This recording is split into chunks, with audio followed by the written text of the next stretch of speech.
আল্লাহ সুবহানাহু ওয়া তাআলা ইব্রাহিম আলাইহিস সালাতু ওয়াস সালামকে বলতেছেন, ইব্রাহিম আলাইহিস সালাম কে জানেন? আবুল আম্বিয়া, নবীদের পিতা। ইব্রাহিম আলাইহিস সালাতু ওয়াস সালামের পর থেকে নিয়ে মুহাম্মদ সাল্লাল্লাহু আলাইহি ওয়াসাল্লাম পর্যন্ত এমন কোন নবী আসেননি যেই নবীর পিতা ইব্রাহিম আলাইহিস সালাম নন। এত মহান ব্যক্তি ইব্রাহিম আলাইহিস সালাতু ওয়াস সালাম, তাকে আল্লাহ বলতেছে ওয়াতাহির বাইতিয়া লিত্তাইফিন, ইব্রাহিম তোমরা বাপ বেটা মিলে কাবা ঘর ঝাড়ু দাও। মানুষ কাবা ঘরে সালাত আদায় করতে এসে মানুষের পা থেকে যে ময়লা ঝরে পড়ে, সেই ময়লা ইব্রাহিম তুমি পরিষ্কার করো, তুমি আর তোমার ছেলে পরিষ্কার করো। মানুষ কাবা ঘরে তাওয়াফ করতে এসে তাদের নাক থেকে যে ময়লা ঝরে পড়ে, এই নাকের ময়লা ইব্রাহিম তুমি পরিষ্কার করো, ইব্রাহিম তোমার ছেলে পরিষ্কার করুক। এটা আল্লাহর নির্দেশ। তো মসজিদ পরিষ্কার করা, মসজিদ সাফ করা, মসজিদের মাদুর ধোয়া, মানুষের নাকের ময়লা পরিষ্কার করা, মানুষের পায়ের ময়লা মসজিদ থেকে পরিষ্কার করা কাদের কাজ? নবীদের কাজ। কাদের কাজ? ইব্রাহিম আলাইহিস সালাতু ওয়াস সালামের কাজ। ঈসা আলাইহিস সালাতু ওয়াস সালামের মা, পৃথিবীর সর্বশ্রেষ্ঠ নারীদের একজন, মারিয়াম আলাইহাস সালাতু ওয়াস সালাম, তিনি কি করতেন জানেন? তিনি বাইতুল মাকদেসের খাদেমা ছিলেন। বাইতুল মাকদেস এই মসজিদকে মানুষের ময়লা থেকে পরিষ্কার করা, বাইতুল মাকদেসের মেঝে মুছা, বাইতুল মাকদেসের মেঝে ঝাড়ু দেওয়া, মানুষের নাকের ময়লা যা মসজিদে পড়ে থাকে সেটা সাফ করা, মানুষের পায়ের ময়লা যেটা মসজিদে পড়ে থাকে সেটা সাফ করা ঈসার মায়ের কাজ, শ্রেষ্ঠ নারীদের একজন মারিয়ামের কাজ আলাইহাস সালাতু ওয়াস সালাম। এটা হচ্ছে একটা পরিবারে মসজিদের গুরুত্ব। এই সন্তানের সম্পর্ক গড়ে তুলতে হবে। এক নাম্বার কাজ হচ্ছে তার সৃষ্টিকর্তা আল্লাহর সাথে, তার সৃষ্টিকর্তা আল্লাহর সাথে সম্পর্ক গড়ে তুলতে হবে। দ্বিতীয় কাজ কি? এই সন্তানের সম্পর্ক তৈরি করে দিতে হবে মসজিদের সাথে। কিসের সাথে? মসজিদের সাথে। ইসলামী সমাজে আদর্শ পরিবারে মসজিদের গুরুত্ব সীমাহীন ও অপরিসীম। যদি সৎ আদর্শ পরিবার গড়তে চান তাহলে বাপ বেটা মিলে মসজিদের খেদমত করতে হবে। মসজিদে লাইট আছে কিনা দেখতে হবে, মসজিদের মাদুর পরিষ্কার কিনা খেয়াল করতে হবে, মসজিদ পরিষ্কার আছে কিনা সাফ করতে হবে। বাপ বেটা মিলে মসজিদ মুছতে হবে, মসজিদ ঝাড়ু দিতে হবে, যদি আদর্শ পরিবার গড়তে চান ইব্রাহিম আলাইহিস সালাতু ওয়াস সালামের মতো। মসজিদ ছাড়া আদর্শ পরিবার অসম্ভব। নাকি কথা আপনাদের কাছে স্পষ্ট নাকি অস্পষ্ট? মসজিদের সাথে সম্পর্ক ছাড়া কোনো মতেই কোনোভাবেই আদর্শ পরিবার গড়ে উঠতে পারে না, পারে না, পারে না। আপনার সন্তান বিপিএল এর টিকিট জুয়া কোথায় হয় সেটার জায়গা ঠিকই চিনে, আপনার সন্তান কোথায় সিনেমার হলের টিকিট পাওয়া যাবে এটা ঠিকই চিনে, কোন দোকানে গেলে গান আর ছবি ডাউনলোড করে পাওয়া যাবে সেটা ঠিকই চিনে, কিন্তু মসজিদের রাস্তা এখনও চিনে না। মসজিদে কয়টার সময় আজান হয় সেই সময়ও জানে না, কয়টার সময় জামাত হয় সেই সময়ও জানে না, আর টিভিতে কয়টার সময় অনুষ্ঠান হবে সেটা ঠিকই জানে। তাহলে এটা কি আদর্শ পরিবার, আদর্শ সন্তান? অসম্ভব। মসজিদের সাথে ওতপ্রোত সম্পর্ক ছাড়া কোনো মতেই কোনোভাবেই আদর্শ পরিবার গড়ে তোলা সম্ভব নয়। মসজিদের গুরুত্ব ইসলামে এত বেশি, মসজিদের গুরুত্ব ইসলামে এত বেশি, মসজিদের গুরুত্ব ইসলামে এত বেশি যে গুরুত্ব বুঝাতে গিয়ে আমি একটা উদাহরণ দিয়ে থাকি। এই উদাহরণটা দিলে একটু আপনাদের কাছে ক্লিয়ার হতে পারে। সেটা হচ্ছে যে আপনাদের এই এলাকায় আওয়ামী লীগ বিএনপি সংগঠন আছে না নাই? আছে। তো তার নেতা আছে না নাই? নেতা আছে। তো ইসলামও একটা সংগঠন। ইসলামও কি? একটা সংগঠন। এই সংগঠনের নেতা হচ্ছে মুহাম্মদ সাল্লাল্লাহু আলাইহি ওয়াসাল্লাম। এই সংগঠনের কেন্দ্র আছে, সেটা হচ্ছে মক্কা আর মদিনা। এই সংগঠনে আওয়ামী লীগ বিএনপি করতে হলে আপনাকে মাসিক চাঁদা ইয়ানত দিতে হয় না? হয় না? হয় না? হয়। যদি আপনি আওয়ামী লীগ বিএনপি করেন, চাঁদা ইয়ানত না দেন, তাহলে আপনি সংগঠনের সদস্য থেকে বাদ পড়ে যাবেন, থাকতে পারবেন না। ইসলাম নামক এই সংগঠনের সদস্য থাকতে হলে আপনাকে চাঁদা দিতে হবে বাৎসরিক। বছরে একবার যদি নিসাব পরিমাণ সম্পদের মালিক হয়ে থাকেন তাহলে আপনাকে বছরে একবার যাকাত দিতেই হবে। যদি আপনি এই চাঁদা না দেন তাহলে ইসলাম নামক সংগঠনের সদস্য থেকে আপনি বাদ পড়ে যাবেন, থাকবেন না। আওয়ামী লীগ বিএনপির যেমন প্রশিক্ষণ কর্মশালা আছে, তেমন ইসলাম নামক এই সংগঠনের প্রশিক্ষণ কর্মশালা আছে। মাসব্যাপী সংযমের প্রশিক্ষণ, ত্যাগের প্রশিক্ষণ, অন্যায় অনাচার গুনাহ থেকে বেঁচে থাকার প্রশিক্ষণ, লোভ লালসা থেকে বেঁচে থাকার প্রশিক্ষণ, ইবাদত পরহেজগারিতার প্রশিক্ষণ। রমজান মাসের মাসব্যাপী এই প্রশিক্ষণে যদি আপনি অংশগ্রহণ না করেন, তাহলে ইসলাম নামক সংগঠনের সদস্য থেকে আপনি বাদ পড়ে যাবেন। যেমন আওয়ামী লীগ বিএনপির কেন্দ্রীয় সম্মেলন হয়, আজকে তাবলিগ জামাতের কেন্দ্রীয় সম্মেলন হচ্ছে টঙ্গীতে, হচ্ছে না? তেমন ইসলামের কেন্দ্রীয় সম্মেলন আছে। যদি আপনার সামর্থ্য থাকে, শক্তি থাকে, তাহলে জীবনে একবার হলেও সেই সম্মেলনে আপনাকে হাজিরা দিতেই হবে, সেটা হচ্ছে হজ। এগুলো সব চলে গেল। ইসলাম নামক সংগঠনে চাঁদা দিলেন বছরে একবার, ইসলাম নামক সংগঠনের প্রশিক্ষণে অংশগ্রহণ করলেন বছরে 1 মাস, ইসলাম নামক সংগঠনের কেন্দ্রীয় সম্মেলনে হাজিরা দিলেন জীবনে একবার যদি সামর্থ্য থাকে।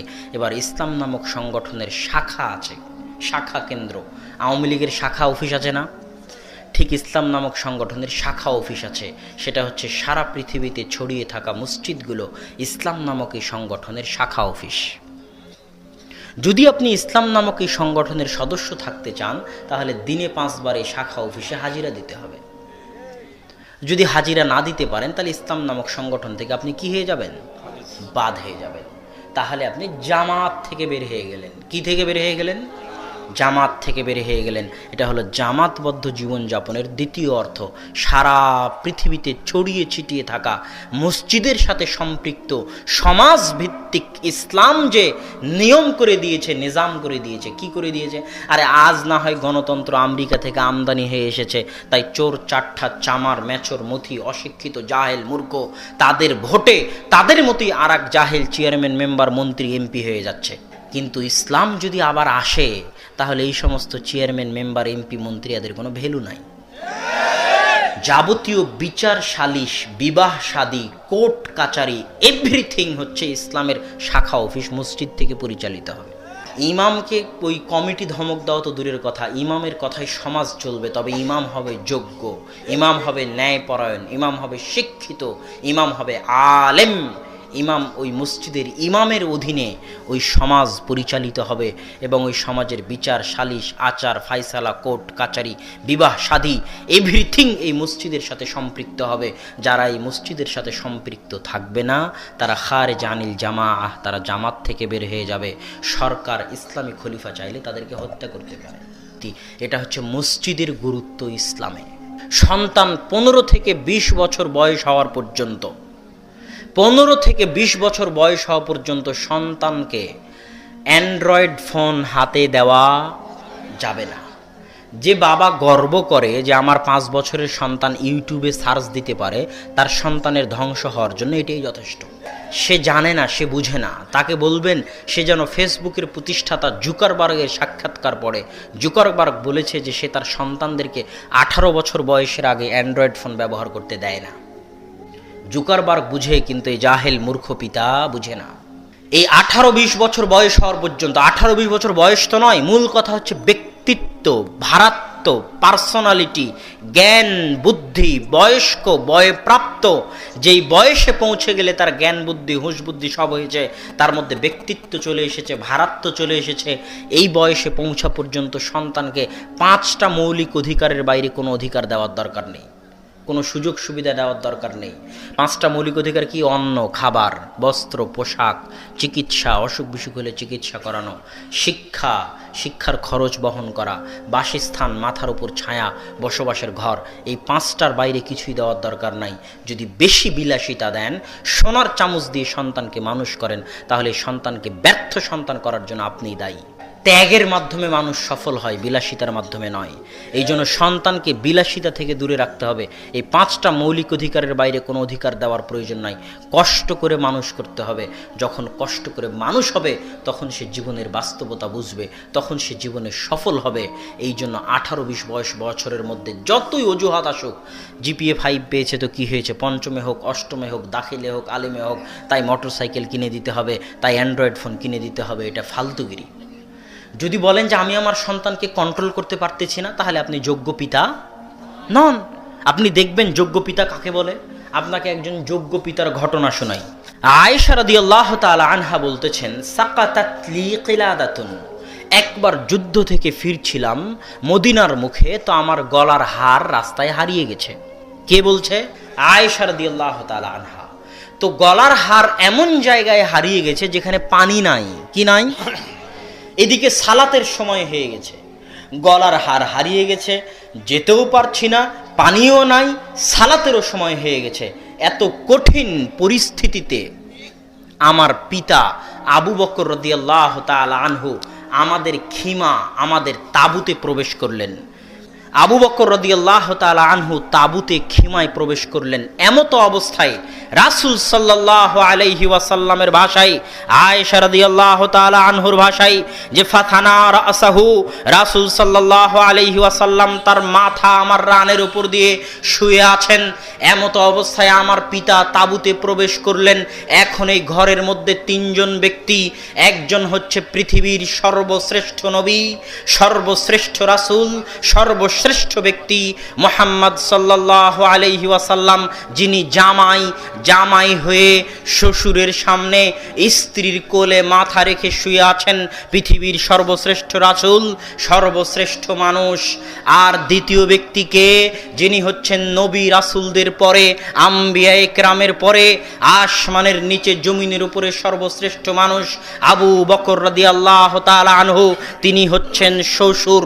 আর তৃতীয় মানুষকে আয়েশা রাদিয়াল্লাহু তাআলা আনহা, যিনি আল্লাহর রাসূলের শ্রেষ্ঠ স্ত্রীদের, জ্ঞানী গুণী পণ্ডিত পরহেজগার স্ত্রীদের, হাদিসের হাফেজ, কোরআনের হাফেজ, হাদিসের ব্যাখ্যাকার, কোরআনের তাফসীরকার, ফকিহবিদ।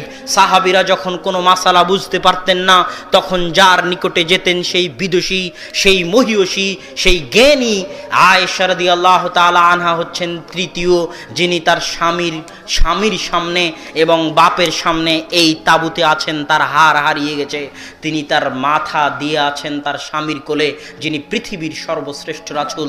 আর দাঁড়িয়ে আছেন তার পিতা, যিনি পৃথিবীর সর্বশ্রেষ্ঠ মানুষ নবী রাসূলদের পরে। এখন এই সর্বশ্রেষ্ঠ মানুষে সর্বশ্রেষ্ঠ নারী মহিলাকে এমন জোরে মারলেন যে আয়েশা রাদিয়াল্লাহু তাআলা আনহা বলছেন, লাকাজানি লাকজাতান শাদীদা, এমন জোরে মারলেন যে পৃথিবীর সর্বশ্রেষ্ঠ রাসূল মুহাম্মদ সাল্লাল্লাহু আলাইহি ওয়াসাল্লাম যদি আমার রানের উপর মাথা দিয়ে শুয়ে না থাকতেন, আমি ছিটকে দূরে চলে যেতাম। এর নাম পিতা। এর নাম কি? পিতা। যিনি এত মহান হওয়ার পরেও, এত মহান ব্যক্তির সামনে, আল্লাহর রাসূলের সামনে, এত মহান বেটিকে, এবং বিবাহিত বেটিকে, অবিবাহিত নয়, কেমন বেটি? বিবাহিত বেটিকে জামাইয়ের সামনে বিবাহিত বেটিকে, জামাই যেমন তেমন জামাই, পৃথিবীর সর্বশ্রেষ্ঠ রাসূল, সর্বশ্রেষ্ঠ মানুষ মুহাম্মদ সাল্লাল্লাহু আলাইহি ওয়াসাল্লামের সামনে। তাহলে পিতা কত ব্যক্তিত্ববান, পিতা কত ভারাত্ববান, পিতার মর্যাদা, পিতার ব্যক্তিত্ব, পিতার ভারাত্ব কত বেশি যে তিনি এমনভাবে তার বিবাহিত মেয়েকে মারতে পারলেন। আর আপনার ছেলে আপনার নিকটে মোবাইল চায়, মোটর সাইকেল চায়, আর আপনি নিষেধ করতে পারেন না। বাড়ি থেকে টিভি বের করতে চান তো ছেলেরা নিষেধ করে, তাই টিভি বের করতে পারেন না। আপনি আবার পিতা, আপনি হচ্ছেন পিতা নামের কলঙ্ক। অতএব সম্মানিত উপস্থিতি, যোগ্য পিতা হওয়া শিখুন। এই তৃতীয় পয়েন্ট চলে গেল যে সন্তানকে 18-20 বছর বয়স হওয়া পর্যন্ত আপনি এই সুযোগ সুবিধাগুলো দিবেন না। তৃতীয় পয়েন্ট জরুরি। আজ বাংলাদেশের যত বই পুস্তক আছে, বাংলাদেশ মাদ্রাসা শিক্ষা বোর্ডের বই হোক আর বাংলাদেশ সরকারি স্কুল শিক্ষা বোর্ডের বই হোক, সব বই আজে বাজে গল্প গুজবে ভর্তি। হৈমন্তী, পদ্মা নদীর মাঝি, এগুলো কি শিখায়? রবীন্দ্রনাথ ঠাকুরের উপন্যাস, ছোট গল্প, পদ্মা নদীর মাঝি, পরকীয়া প্রেম নিয়ে লেখা। শেষ বিকেলের কান্না, নষ্ট নীড়, এগুলো হচ্ছে রবীন্দ্রনাথ ঠাকুরের লেখা গল্প, যেগুলো সব পরকীয়া প্রেমকে ভিত্তি করে রবীন্দ্রনাথ ঠাকুর লিখে গেছে।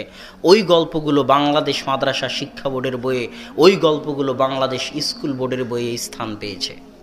আর আজ থেকে 5-10 বছর 15 বছর আগে ওমর রাদিয়াল্লাহু তাআলা আনহুর যে কাহিনী ছিল, আল্লাহর রাসূলের যে কাহিনী ছিল, কিছু সত্য কিছু মিথ্যা যাই থাকুক, সেগুলো সব বের করে ফেলে দেওয়া হয়েছে। কেননা যারা এই সিলেবাসগুলো প্রণয়ন করে তারাও জানে যে এই সিলেবাসে যা পড়ানো হবে তার প্রভাব সন্তানের উপর থেকে যাবে। তো আপনার সন্তান যদি এই বেহায়াপনা বেলেল্লাপনার গল্প, এই প্রেমের গল্প, পরকীয়া প্রেমের গল্প, রবীন্দ্রনাথ ঠাকুরের উপন্যাস পড়ে আর আগডুম বাগডুম গল্প করে পড়ে বড় হয়, তাহলে ওই সন্তানকে সৎ সন্তান করে গড়ে তোলা যাবে না।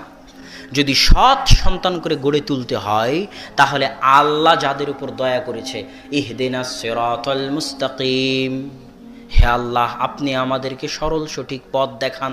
কাদের পথ? যাদের উপর আনআমতা আলাইহিম, আপনি দয়া করেছেন, আপনি রহম করেছেন। আর এই সিরিয়ালের 1 নম্বরে আছে আল আম্বিয়া, নবীগণ। কারা? নবীগণ। এই সিরিয়ালের 2 নম্বরে আছে সাহাবীগণ। এই সিরিয়ালের 3 নম্বরে আছে আইম্মায়ে কেরাম, সালাফে সালেহিন, মুহাদ্দিসিনে ইদাম, ফুকাহায়ে কেরাম, তারা। তো আপনার সন্তানকে ছোট অবস্থায় 5 থেকে 10 বছর বয়সের মধ্যে স্কুলে যেহেতু এই আলতু ফালতু গল্পগুলো সে পড়তেছে, এগুলো তার মানসপটে দাগ কেটে যাবে। এই জন্য আপনাকে চেষ্টা করতে হবে আপনার সন্তানকে নবীদের কাহিনী, সাহাবীদের কাহিনী, সালাফে সালেহিনের কাহিনী শুনিয়ে বড় করার। মায়ের কাছে যখন সন্তান শুনতে চাইবে, আম্মা একটা কিস্সা বলেন না, তখন মা যেন নবীদের কাহিনী শোনাতে পারে। কিভাবে ইব্রাহিমকে আগুনে ফেলে দেওয়া হয়েছিল, কিভাবে মুসার কাষ্ঠফলক বাক্স স্রোতের উল্টা দিকে চলল, কিভাবে মুসা তার শত্রুর বাড়িতে মানুষ হলো, কিভাবে ফেরাউন ডুবে গেল, কিভাবে ইউসুফকে কুয়াতে ফেলে দেওয়া হলো, কুয়া থেকে রাজার ঘরে কিভাবে চলে গেল, রাজার ঘর থেকে মিথ্যা অপবাদ নিয়ে জেলে কিভাবে গেল, জেল থেকে মিথ্যা অপবাদ থেকে মুক্ত হয়ে জেল থেকে বের হয়ে সরাসরি মন্ত্রী কিভাবে হয়ে গেল। এই যে নবী রাসূলদের বিশাল বিরাট শিক্ষণীয় কাহিনী, সাহাবীদের কাহিনী, সালাফে সালেহিনের কাহিনী, এগুলোর সাথে আপনার সন্তানের পরিচয় হতে হবে ছোটতেই। কখন? ছোটতেই। কেননা অল্প কিছুদিন পরেই সে যখন সিনেমা মুভির সাথে পরিচিত হবে, পেপার পত্রিকার সাথে পরিচিত হবে, তখন খেলোয়াড়দের সাথে পরিচিত হবে, তখন এই খেলোয়াড়দেরকে, এই মডেল নায়ক নায়িকাদেরকে সে নিজের মডেল এবং আদর্শ বলে গ্রহণ করে নেবে নিজের অজান্তেই। আর ছোটতেই যদি তার সামনে মডেল থেকে যায় আবু হানিফা রাহিমাহুল্লাহর, ইমাম বুখারী রাহিমাহুল্লাহর, আহমদ বিন হাম্বালের, ইব্রাহিম আলাইহিস সালাতু ওয়াস সালামের, মুসা আলাইহিস সালাতু ওয়াস সালামের, মুহাম্মদ সাল্লাল্লাহু আলাইহি ওয়াসাল্লামের, ঈসা আলাইহিস সালাতু ওয়াস সালামের, তাদের মডেল যদি, তাদেরকে সে যদি ছোটতেই বড় জায়গা দিয়ে ফেলে, উঁচু সম্মানের জায়গা দিয়ে ফেলে, তাহলে ভবিষ্যৎ জীবনে যতই অন্যায় অনাচার অপসংস্কৃতি বেহায়াপনার মুখোমুখি সে হোক না কেন, সে কোনোদিনই নবী রাসূল বাদে অন্য কাউকে আদর্শ মডেল হিসেবে গ্রহণ করবে না। এই জন্য এই চতুর্থ পয়েন্টের গুরুত্ব সীমাহীন ও অপরিসীম। আমি আপনাকে এখন পর্যন্ত যে 4টা কথা বলেছি, 5 থেকে 10 বছর বয়স পর্যন্ত, 1, সন্তানকে তাওহীদ আল্লাহর সঙ্গে পরিচয় করিয়ে দিতে হবে। 2, সন্তানকে আদব কায়দা আপনি শিখাবেন, মসজিদের ইমাম নয়। কে শিখাবে? আপনি শিখাবেন, এই সংকল্প আপনাকে করতে হবে। 3, 18-20 বছর বয়স পর্যন্ত সন্তানকে বেশি সুযোগ সুবিধা, বিলাসিতা, মোবাইল, মোটরসাইকেল ইত্যাদি অত্যাধিক সুযোগ সুবিধা থেকে দূরে রাখতে হবে। সন্তানের হাতে বেশি টাকা দেওয়া থেকে দূরে রাখতে হবে, যাবতীয় বিলাসিতা থেকে দূরে রাখতে হবে, তার মধ্যে ব্যক্তিত্ব ভারাত্ব আসার আগ পর্যন্ত। 4, মসজিদের সাথে তার সম্পর্ক তৈরি করতে হবে, বাপ বেটা মিলে মসজিদের খেদমত করতে হবে। 5, নবীদের কাহিনীর সাথে, সাহাবীদের কাহিনীর সাথে তাকে পরিচিত করে তুলতে হবে। এগুলো সব যদি আপনি আপনার সন্তানকে দিতে পারেন, তাহলে এরপরে আপনার সন্তান সারা পৃথিবীর যেখানেই যাক না কেন ইসলামের আদর্শের উপরেই থাকবে বলে আশা করা যায় ইনশাআল্লাহ।